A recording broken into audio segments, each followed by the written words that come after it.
Yo, what is up? Welcome back to a brand new Neglect Media banger. So in today's video, we're going to talk about the 240SX versus the Silvia and which one you should buy and the differences between the two, because a lot of people think they're the same. They're not quite the same. Similar, not quite the same. So in this video, I'm going to talk about both of my cars. I forgot to record an intro at my shop, so we're doing it after post. So hopefully you guys enjoy the video. Let me know if you want to see more content like this. It's my first time really trying something out like this, so let me know what you guys think. Your comments and your feedback is extremely important to me. But without further ado, let's get right into the video.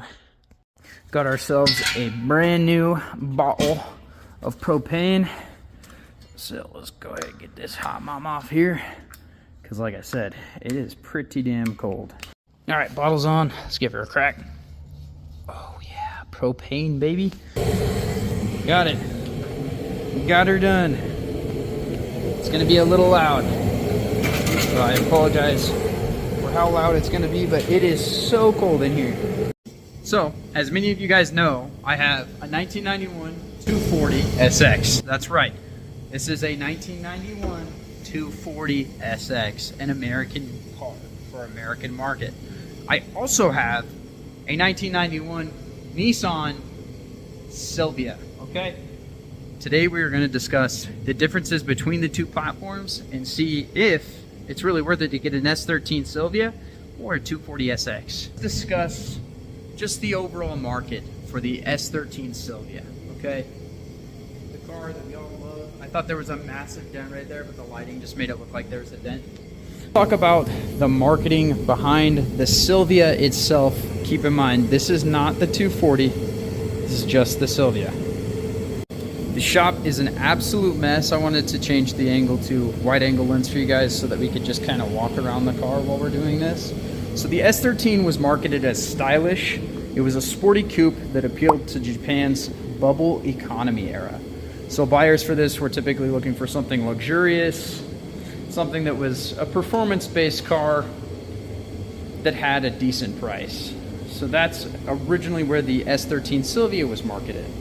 Okay, it was meant to compete with the Toyota Celica at the time, the Honda Prelude, and the Mazda RX-7. If you're any kind of a car enthusiast, you'll know what those cars are. In case you didn't know, in Japan, there's actually a tax on the engine displacement size for each vehicle. So bigger displacement, bigger taxes. So the 2-liter that's in this vehicle, in Silvia's, okay, there was a couple different engine configurations, but we'll dive a little more into those. The 2-liter SR20 DET fit favorable tax limitations, so it kept the cost of ownership pretty reasonable, especially for younger drivers. Now, I don't know about you, but that sounds a lot like why I bought this car. Pretty reasonable price, decent performance, sporty 2-liter inline 4-cylinder with a turbo. Can you really go wrong with that? Everybody loves SRs. The famous Silvia nameplate carries a lot of privilege in Japan, with its roots tracing back to the CSP 311. It was a Silvia model that was produced from 1964 to 1968. This pedigree helped establish the Silvia as a premium yet sporty offering. So that's where the Silvia nameplate comes from. If you're like myself, didn't necessarily know where it came from. It also originates from a Greece, like the S that you see on some S14s, S15s. That's more of Greece heritage, which I believe even this Silvia is. Now, let's hop over to my beautiful 91 240SX. So when Nissan made the 240SX, they targeted the US market as a growth market, but it needed to adapt the Silvia to American tastes. Buyers in America preferred more torque and practicality, leading to what this vehicle has. 240s came with a KA24E or a KA24DE. Now mine has a KA24DE out of an S14 that was swapped in, but originally it was a single cam car. Both of these cars are dual overhead cam cars. Now the price of the 240SX was priced to compete with the Ford Mustang, the Celica, the Mazda MX-6, but it mostly prioritized affordability over performance. Whereas the 91 Silvia kind of prioritized performance. Now you'll notice that I do have a Silvia front end on my vehicle. We'll discuss that a little later on. Long story short, when Nissan was marketing this car, the breakdown for the marketing slogan and campaigns for each car was a little different. But for example, Nissan US focused on the 240SX as a fun-to-drive car with character and affordability compared to the Silvia's performance-oriented image that it had in Japan. So this car in the United States was marketed to be a fun, little affordable coupe, whereas this bad boy was more of a performance-oriented and did not carry such a cheap price point. We're in 2025 now. So neither of these cars carry a cheap price point, but originally that's what these cars were based on. The Silvia was supposed to be the performance, and the 240 was marketed towards us silly Americans that wanted low-end torque and affordability. Now we're getting into the meat and potatoes. Drivetrain differences between these two. My Silvia, keep in mind, it's a 1991, so it's an early generation S13. My Silvia is equipped with an SR20 DET. So for those of you that don't know, SR20 is God's motor. It is turboed. Boom, right back there. Some configurations of the Silvia were not turboed. Now it's a dual overhead cam engine with 16 valves and an aluminum head. So it's a very lightweight engine, and that's why a lot of guys like these. It's lightweight and very, very efficient for revving high. As you'll see in a lot of videos with drift, SR20s handle boost like crazy. From factory, this had a Garrett T25. Stock boost is about 7 PSI. Water and oil cooled to ensure longevity under hard use, which these SR20s can take an absolute beating. Now don't get me wrong, they're not bulletproof. They have their own problems.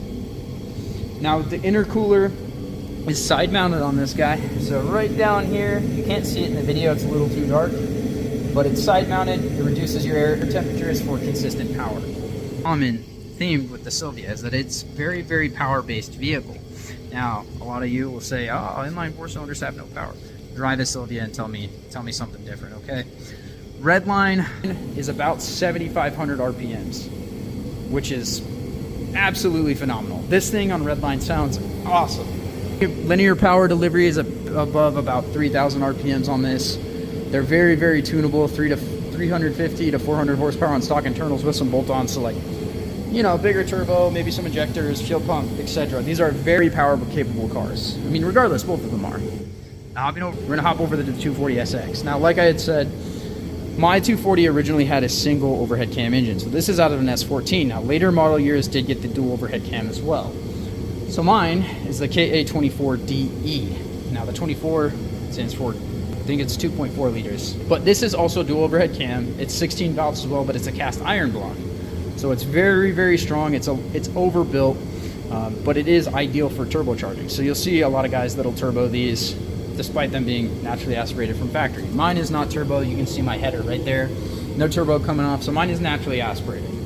But the main purpose of this engine was to focus on torque, for low to mid-range torque, and this engine produced about 160 foot-pounds at 4,400 RPM. Now it's got a low compression, so it leaves you room for an aftermarket turbo setup, which a lot of guys tend to do in these vehicles.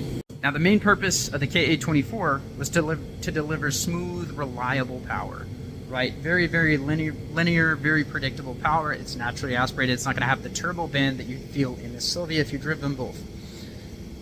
Now, the one thing that this car lacks, and I can say this because I drive both of these cars, very fun, a lot of excitement. This guy on the higher side, it doesn't have the top end that the Silvia has. Now, both of these engines are great. I used the KA24 in a lot of these. They also used it in hard body pickups, some Ultima models. A lot of people like to call this a truck engine because it's, you know, in a truck essentially, but it's a very, very good platform. The Silvia's was inspired by origami designs, trends of the late 80s, to produce sharp lines and minimal features that emphasize elegance. So as you'll notice, this car has nothing but sharp lines. I'd say that the Silvia looks pretty elegant. Now you might be looking at the 240 and saying, well, that car looks exactly the same. Now that's because I put a Silvia clip on my 240, which seems to be pretty popular for us people in the United States. But these guys were supposed to be aero efficient with very minimal drag, and I will say both of these cars don't feel like they have a lot of drag. This section is the section I was looking forward to. So front ends. My 240 has a Silvia front end. My Silvia has a Silvia front end. So you might be wondering, what's the difference? Well, originally, my car had pop-ups. I'll put a picture right here. Take it in, look at it, admire it. That's what my car used to look like. Now, with that being said, both of my cars look very similar. So you might be wondering why they chose a design difference. And I always wondered the same thing. I did a little bit of research for this video. So fixed headlights gave the Silvia a distinct upscale look. the slimmer profile, as you can see, very, very distinct, slimmer look. And it gave it a lot slimmer profile than the United States. It's hard to replicate in here, but please refer to the picture of my coupe before I did the Silvia conversion. Now, on a couple different trim levels, you had the J's, the Q's, and the K's. Mine is a K, it is turbocharged. But there was different options like aero, engines. There was a lot of drivetrain configurations with these guys. Now, the 240, the philosophy of the design behind the 240 pop-ups, the US design adapted to emphasize pop-up headlights for the coupe and fastback options. So we had two different types of these cars. If you're not familiar with that, I will put a picture of my hatchback I used to have right here. All right, that's enough time. Now, outside looking in, you might think that the Silvia and the 240 had the same exact suspension setup from factory. That is not entirely true. So the Silvia and the 240 both had a multi-link independent rear suspension that was revolutionary for its class. I mean, if you think about American cars during this time frame, a lot were still solid axle, but it allowed precise control over camber and toe changes during cornering, improving grip and stability. Now, brakes on turbo cars came with vented rotors for better heat dissipation during aggressive driving. So, turbo trims of the Silvia did in fact come with slotted brakes and rotors. Now, I'm not sure if mine did or not, to be honest. It's been a while since I've had the wheels off, so I couldn't tell you off the top of my head. But the weight balance for the Silvia is a 54-46, which makes these just absolutely awesome for handling. So that's why a lot of guys like to drift these. They're a great chassis to drift, and the weight distribution is fantastic. Now the 240, on the other hand, the American marketed car here, sorry I can't walk around, guys, it's very, very messy in here. I should have cleaned before the video, but we're in the midst of some projects. But anyhow, the American 240 SX was adapted for American roads. So the softer spring rates was a little more aggressive on the damping, prioritized ride comfort over just track performance. So similar to the Silvia, but not exactly the same. And another difference between the two as far as drivability goes, the Silvia turns faster than the 240 SX. The 240 SX had a slower turn radius because that's how Americans drived. You know, and a lot of people will take factory suspension parts. I'm sure nobody does anymore. But they used to take factory suspension parts and use them for swapping onto their 240, you know, from the Silvia, because it was just a cheap little mod that you could get, and I'm sure the aftermarket parts that are stock are not too expensive for that guy over there. Now we're on to the big guns. We're going to talk about some interior differences, and not the obvious stuff like one's right-hand drive and one's not, because obviously one's right-hand drive and one's not.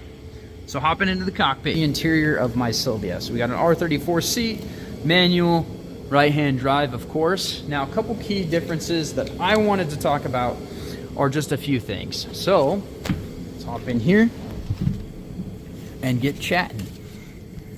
So, the Silvia was offered with a variety of different options. So, like some higher trims had a digital cluster. Now, I think that's for 15 and S14 models. But the climate control, automatic climate controls, which mine actually does have, but it does not have the digital climate. Some different options were available for the interior on the K series and things like that, but overall the interior feels very, very similar to the 240 SX. Now, of course, this is right-hand drive. There's some different options because this had like digital climate and things of that nature. You'll notice here, I have defrost and the lights button. You'll notice up here, the lights are right there, plus a center light. Just attention to this next thing. See the seatbelt right back there? Okay, nothing fancy, just a normal seatbelt. Now, keep your tabs on that. I want to discuss something that I find pretty interesting between USDM car and my Silvia. Now, let's go hop into the 240 SX. So, 40 here. Now, you'll notice the seatbelt bracket is very, very different.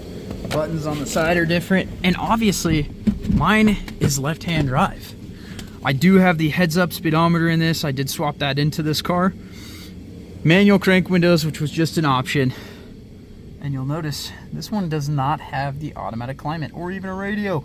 But yes, very simplistic in my 240. Now, not every single 240 is going to be this simple, mainly because mine is pretty much just a base model 240 SX. But something really, really neat, these actually move backwards. So if I shut the door, I really, really love the seatbelt bracket on the 240 SX. I know that it's such a minor difference, but watch. You turn it on, buckle in your seatbelt, and then it rolls back along a track and buckles you in. And both sides will do that. There you go. And then when you get out, take your key out, you can open the door, and then here it comes. Ready? Slowly. Mine are very, very painfully slow. Here it comes. He can do it. He's coming. He's coming. He's coming. He's coming. I'm about to bust. He calmed. Let's talk about drivetrains. Now this is where the meat and potatoes start. You haven't even got me started. Bad boy. We're gonna walk around to the rear. I don't think you can see it from here, but you see that rear differential? Not a limited slip, okay? This is a VLSD. I have a Silvia case. It has a limited slip from factory. What that means, a limited slip will lock up the other wheel so that it spins. Ideal for drifting. My 240 had an open differential, which means only one wheel moves all the time. We went ahead and put a welded diff in it, so both of mine move all the time. Would not recommend doing that. It's not hot boy shit. It's not cool. It's kind of cool. So now, both of these cars had very different... I'm behind a radiator cap. Put my keys up. Both of these cars had some different drivetrain configurations. Now, for example, you could get either one in an automatic or a 5-speed manual transmission option. My 240 used to be an automatic. It has been swapped to a manual. My Silvia has always been a 5-speed manual. As far as I can tell, there's no differences with those two transmissions, but fact check me before you quote me, please. The Silvia had a variety of engine options, focusing on the drivetrain again, remember? The Silvia could have came with a KA, a KA DET, an SR20, an SR20 DET. There was a lot of drivetrain configurations for these cars, and a lot of it was based off of trim. Like I said, mine's a K's, so I have the turbo, I have the VLSD, and I love having an LSD in this car. It makes it really, really fun. Before I did the air suspension, so now it's just kind of fun. But that's what we got this bad boy for. Look at the 240, the 240 shouty. My personal standpoint on this debate, because if you're a car guy and you own a 240 or you own a Silvia, you're gonna get heat regardless. When I put the Silvia front end on this car, everybody had something to say about how it wasn't a real Silvia. I'm like, well, obviously, I don't have the money for that. And then I grew up, and I saved, and I bought a Silvia. And I will say, I love both of these cars, probably equally as much. Maybe the Silvia a little bit more, because I've had a little more time on it. I've had a lot of time in this car. It's just not where I want it to be yet. I mean, I've got a bumper on the ground, I've got wheels on the ground, I've got stuff everywhere to finish these cars, and believe me, I should be making a video about that instead of the comparison. But somebody out there's got to be curious about these two cars, and I'm here to tell you the facts. Silvia is a JDM hero. I mean, its dominance in grassroots drifting and tongue racing is absolutely phenomenal. And the SR20 became one of those engines that everybody started using for swaps. You'll have a lot of guys swapping SR20 into these. You hardly ever see KA24 in one of these, and there's a reason for that. The SR20 is absolutely fantastic.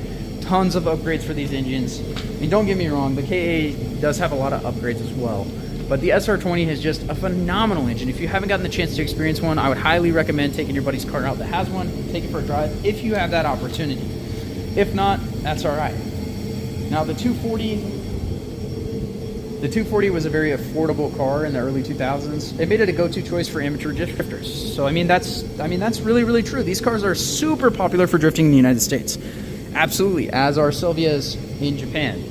Now, the 240 used to be a pretty affordable car, and now, with everything that's gone on, they are not so affordable. I love this car so much, but they have gotten ridiculous for pricing. I mean, both of these cars have. Who wants to spend 20 grand on a car that's older than them? Like, seriously. I don't know if I got the chance to talk about it. I want to focus back on the front end. So, like I have stated previously, mine does have a Silvia clip. I love this Silvia clip.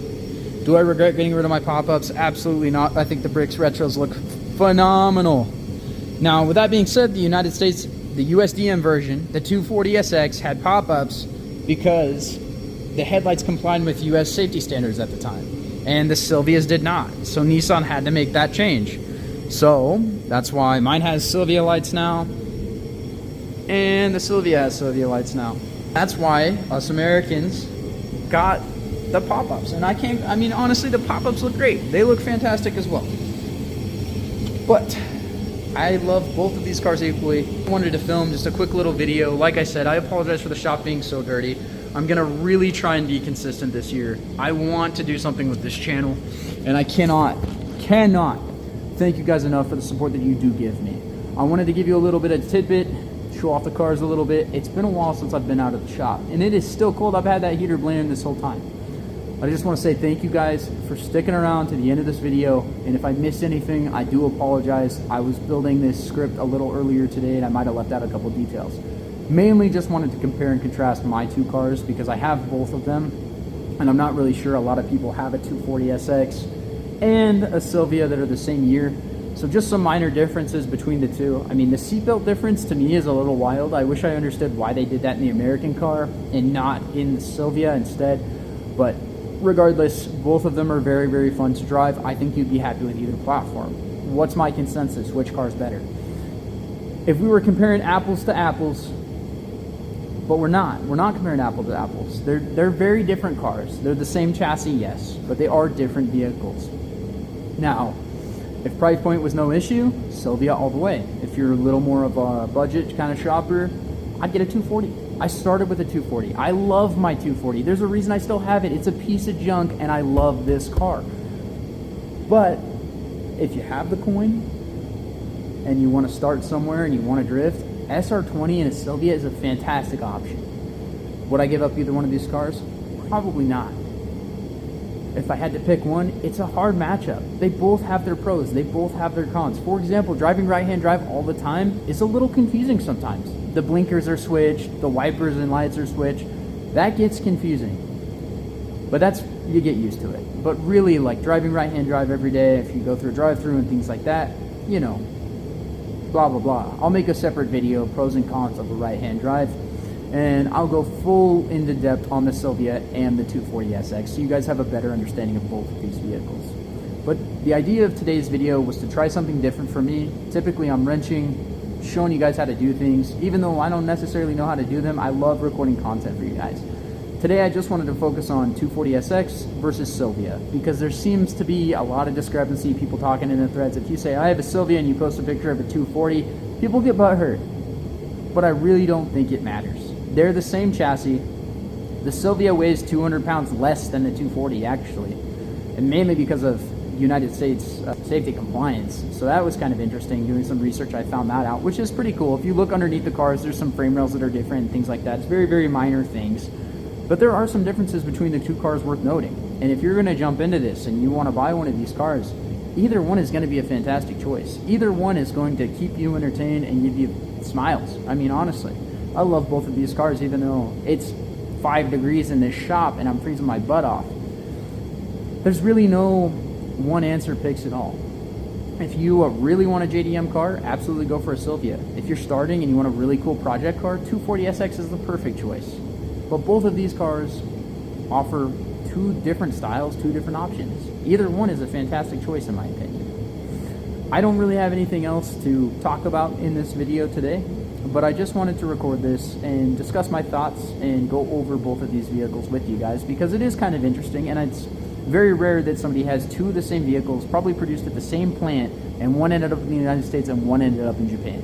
Both of my vehicles are 91s, which is really cool, I think. With that being said, I really hope you guys enjoyed today's video. If there's anything else you'd like to see, anything else amongst talking, you know, if there's any more discussion videos or any deep dives or anything like that that you guys would like to see, please do let me know. I'm trying to get more consistent with my content and I would love to be able to upload weekly, but I can't do that without you guys. So, one last thing.